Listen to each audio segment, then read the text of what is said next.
అంతరంగడే స్వామిని 30 రోజుల పాటు సేవించి స్వామిలో లీనమైన చూడిక్కుడితి నాచియార్ ఆముక్తమాల్యద కోదై పూలబాల నన్నేలిన తల్లి.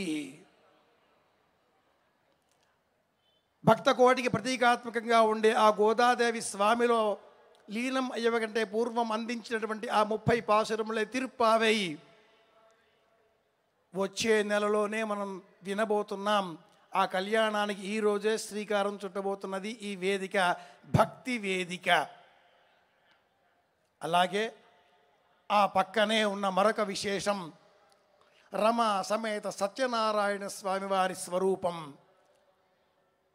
5 కథలు మనకు తెలియజేసే అంశం ఒక్కటే, శ్రద్ధ.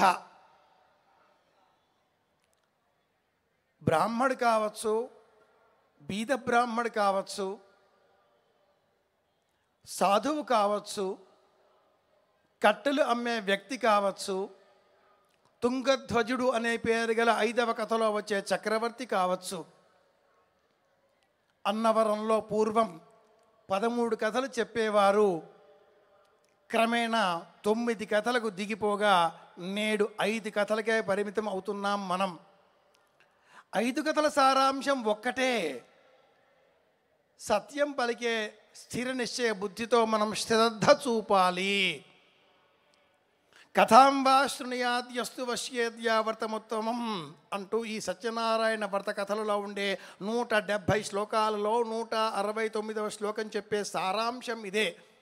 ఏకదా నైమిషారణ్య అంటూ ప్రారంభమయ్యే ఆ కథలలో అన్నింటిలో ఉండే అంశం ఒక్కటే, శ్రద్ధ. బొట్టు పెట్టుకునే సమయంలో శ్రద్ధ చూపకపోతే బొట్టు చెదురుతుంది. వాహనాన్ని నడిపే సమయంలో శ్రద్ధ చూపకపోతే వాహన ప్రమాదానికి గురి అయ్యే ప్రమాదం మీ చేతుల్లో ఉంటుంది.